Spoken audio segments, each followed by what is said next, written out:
महाराष्ट्र के मुख्यमंत्री देवेंद्र फडणवीस के दक्षिण पश्चिम विधानसभा क्षेत्र के अंतर्गत आने वाले नाइक लेआउट और सुभाष नगर क्षेत्र में पिछले लगभग 3 वर्षों से सीवरेज जाम होने की गंभीर समस्या बनी हुई है।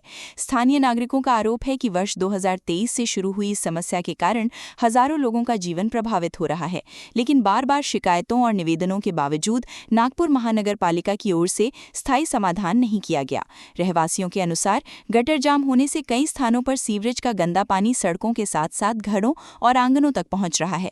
दुर्गंध और अस्वच्छ वातावरण के कारण लोगों का दैनिक जीवन मुश्किल हो गया है। नागरिकों का कहना है कि उन्होंने वर्ष 2023 में ही इस समस्या से जुड़े video social media platform X पर साझा किए थे और नगर निगम को कई बार लिखित शिकायतें भी दी थीं, लेकिन समस्या जस की तस बनी रही। स्थानीय लोगों का कहना है कि बढ़ती समस्या को देखते हुए नगर निगम ने नई और अधिक क्षमता वाली सीवर लाइन बिछाने के कार्य को मंजूरी दी थी। वर्ष 2025 में निर्माण कार्य शुरू भी हुआ, लेकिन दिवाली से पहले ही ये काम अधूरा छोड़ दिया गया। आरोप है कि संबंधित ठेकेदार ने कुछ मकान मालिकों से कार्य पूर्ण होने के प्रमाण पत्र पर हस्ताक्षर कराए और उसके बाद काम अधूरा छोड़कर चला गया। रहवासियों का दावा है कि ठेकेदार ने उन्हें ये कहकर काम रोकने की जानकारी दी कि उसे केवल सीमित भुगतान मिला है। नागरिकों का आरोप है कि अधूरे निर्माण के कारण समस्या और गंभीर हो गई है। कुछ घरों में सीवरेज का पानी दोबारा भरने लगा है, जबकि एक परिवार को अपने घर में पानी की निकासी के लिए स्वयं सोख्ता गड्ढा बनवाना पड़ा। लोगों का ये भी कहना है कि नगर निगम उनसे नियमित रूप से सीवरेज कर वसूल रहा है, लेकिन मूलभूत सुविधा उपलब्ध कराने में विफल रहा है। तुमचा काय मुद्दा आहे सांगा। मी कर्नल देशपांडे, मी सुभाषनगर नाईक लेआउटमध्ये राहतो। आमचा आज मेन मुद्दा हा होता की आमच्या कॉलनीमध्ये गेल्या 40 वर्षापासून जी सीवेज लाईन आहे ती पूर्ण डॅमेज झालेली होती। NIT कॉलनी आहे, कोणती कॉलनी आहे तू सांगितलं? NIT सँक्शन कॉलनी आहे, विवेका हॉस्पिटलच्या जस्ट मागच्या साईडला। तर ती जी कॉलनी आहे तिथे 40 वर्ष जुनी सीवेज लाईन होती, ती आता बऱ्यापैकी डॅमेज झाली असल्यामुळे त्या आमच्या वेगवेगळ्या घरांमध्ये पाणी सीवेजचं जे होतं ते लीक होत होतं। घराच्या चारी बाजूला गार्डनमध्ये पूर्ण तळस असल्यासारखी कंडिशन येत होती। तर आम्ही 2023 पासनं सीवेज लाईन बदलून टाकावी, नवीन लाईन मोठ्या कॅपॅसिटीची टाकावी याच्यासाठी मागे लागलो होतो। अगदी म्हणजे त्यावेळेला देवेंद्र फडणवीस साहेबांच्यापर्यंत त्यावेळेला ते उपमुख्यमंत्री असल्यामुळे तिथपर्यंत आम्ही सगळ्या कंप्लेंट्स घेऊन गेलो होतो। त्यांनी एकदा फायनली फाईलवर होकार दिल्यानंतर त्याच्यावर काम सुरू झालं। ते मागच्या वर्षी 2025मध्ये सुरू झालं आणि ज्या point A two point B एवढं काम जे व्हायला पाहिजे होतं त्याच्याऐवजी ते मध्येच एका पर्टिक्युलर प्लॉटवर येऊन थांबून गेलं। ते दिवाळीच्या वेळेला मागच्या वर्षी ते काम थांबलं। त्याच्यानंतर आम्ही NMCच्या ऑफिसर्सकडे, इंजिनियर्सकडे म्हणजे कंत्राटदारांनी अर्धवट काम करून थांबून दिलं। नंतर एक कळलं की त्या कंत्राटदाराला त्या पूर्ण कामाचे पूर्ण पैसे पण मिळालेले आहेत अर्धवट काम करून सुद्धा। तर आम्ही त्या इंजिनियरला जाऊन 10 वेळा बोलवल्यानंतर ते एकदा काम पूर्ण केलं नाही, पण कंत्राटदारचं भुगतान पूर्ण करून दिलं महानगरपालिकेने। कारण तुमचा त्रास वाढला की कमी झाला? हां, तर प्रॉब्लेम असा आहे की जेवढं काम झालेलं आहे तेही काम इतकं सबस्टँडर्ड झालेलं आहे की त्या घरांमध्येही आता चेंबर्समधनं आणि पाईपलाईनमधनं पाणी येत आहे। म्हणजे जे कंत्राटदारांनी अर्ध काम केले ते निकृष्ट दर्जाचं काम केलं, निकृष्ट दर्जाचं काम केलं आणि जिथून पुढे काम झालेलंच नाही आहे त्या घरांमध्ये आता परत प्रॉब्लेम सुरू झालेले आहेत। त्या आता तिथे सर काही अंदाजे किती कोटीचं काम होतं? कंत्राटदार कोण होतं? कंत्राटदार एक वाजपेयी म्हणून, आकाश वाजपेयी म्हणून होता, बंपी वाजपेयी असं काहीतरी नाव होतं त्याचं। आणि किती कोटीचं काम होतं सर? एक्झॅक्टली त्या फिगर तर मला सांगता येणार नाही, पण जे पण काम झालेलं आहे ते अतिशय मुख्यमंत्र्यांचं आहे दक्षिण पश्चिम मध्ये। आणि आता प्रॉब्लेम असा येतोय की आम्ही परत कंप्लेंट्स केल्यानंतर मागच्या महिन्यात असिस्टंट कमिशनर येऊन गेले। काही लोकांनी त्या सीवेज पाईपलाईनच्या वरती जिथे NMCचे आणि कुठले महानगरपालिकेचे डायरेक्शन्स असतात की त्याच्यावर कुठलेही परमनंट कन्स्ट्रक्शन होऊ नये अशी सक्त ताकीद असते। आणि समजा कन्स्ट्रक्शन झालं असेल तर ते त्या व्यक्तीला स्वतःच्या खर्चानी ते दूर करावं लागतं आणि या सरकारी कामात अडथळा आणता येत नाही। पण वारंवार नोटिसा देऊनही 1-2 व्यक्ती आहेत की ज्यांनी अजूनही ते आपलं कन्स्ट्रक्शन दूर केलेलं नाही, त्यांनी अनधिकृत बांधकाम केलेलं आहे ड्रेनेज लाईनवर, त्याच्यामुळे सारखी चोक होते। बऱ्यापैकी इन्फ्लुएन्शियल लोक असल्यामुळे ते पुष्पूल लावून ते काम थांबवून राहिले।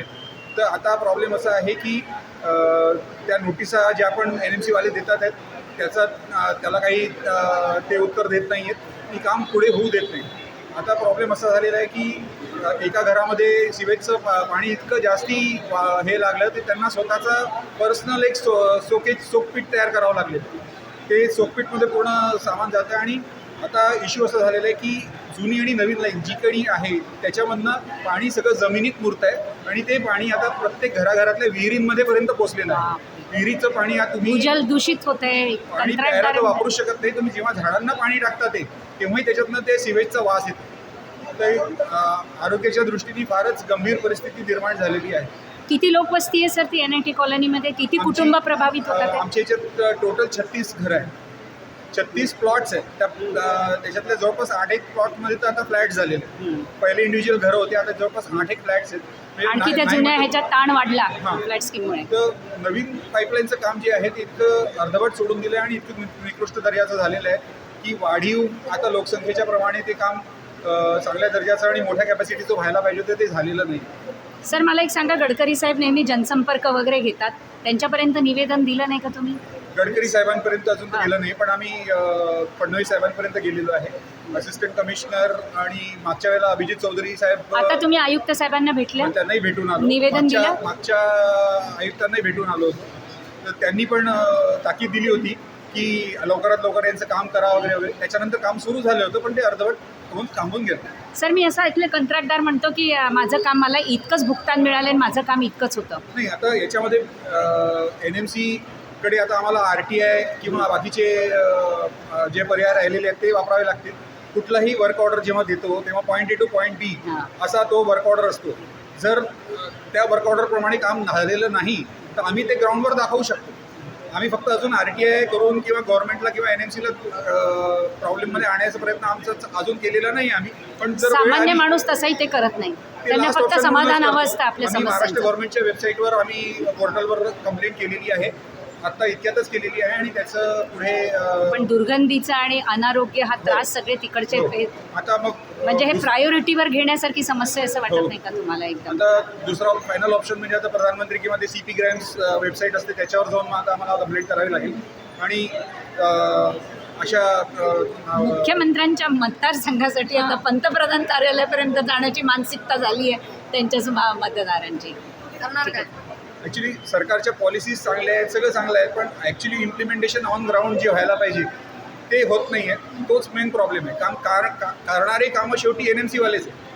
जर तिथेच जर सगळं प्रॉब्लेम आहे तर मग उपयोग काहीच नाही. तुमची इतकीच अपेक्षा आहे की प्रामाणिकपणे काम करा, नागरिकांच्या समस्या सोडवा. तुम्ही आज वेळ दिलास, तुम्हाला 2.5-3 तास थांबावं लागलं कारण ते वृक्ष प्राधिकरणावर वगैरे असं, तर तुम्ही 3 तासापासून बाहेर वाट पाहून राहिले होते. ठीक आहे. आता तुमच्याकडनं अपेक्षा एवढीच आहे की हा प्रॉब्लेम कन्सर्न ऑथॉरिटीपर्यंत जितक्या लवकरात लवकर पोहोचेल आणि आमचं काम होईल. धन्यवाद. रहवासियों का दावा है कि उन्होंने इस मामले की जानकारी मुख्यमंत्री देवेंद्र फडणवीस तक भी पहुंचाई थी। इसके बाद नगर निगम के अधिकारियों ने नए ठेकेदार के साथ स्थल का निरीक्षण किया, लेकिन संबंधित अधिकारी के सेवानिवृत्त होने के बाद मामला फिर ठंडे बस्ते में चला गया और काम दोबारा शुरू नहीं हो सका। स्थानीय नागरिकों ने भाजपा की नगर सेविका निधि तेलगोटे, संजय उगले, शिवानी दाणी सहित नगर निगम के अधिकारियों और आयुक्त डॉक्टर विपिन इटनकर को भी ज्ञापन सौंपकर शीघ्र कार्रवाई की मांग की है। उनका कहना है कि 8 जुलाई को ज्ञापन देने के बावजूद अब तक जमीनी स्तर पर कोई ठोस कार्रवाई दिखाई नहीं दी है। क्षेत्र के रहवासियों ने अधूरा काम छोड़ने वाले ठेकेदार की जिम्मेदारी तय करने, निर्माण कार्य की गुणवत्ता की जांच कराने और संबंधित अधिकारियों के खिलाफ कार्रवाई की मांग की है। साथ ही उन्होंने सीवरेज परियोजना को जल्द पूरा कर क्षेत्र को इस गंभीर समस्या से स्थायी राहत दिलाने की अपील की है। कैमरामैन सचिन के साथ सनी भोंगाड़े, शंखनाद न्यूज, नागपुर।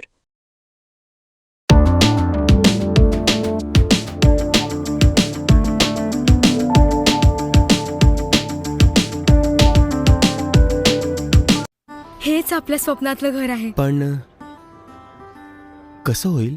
तुमच्या सोन्याने. सोन्याने? हो, सोना काय करू शकत नाही. भारतातील सर्वात मोठ्या gold loan NBFC Muthoot finance कडून गोल्ड लोन घ्या आणि बस गृहप्रवेशाची तयारी करा. नमस्कार ताई. बघितलं, सोना काय करू शकत नाही.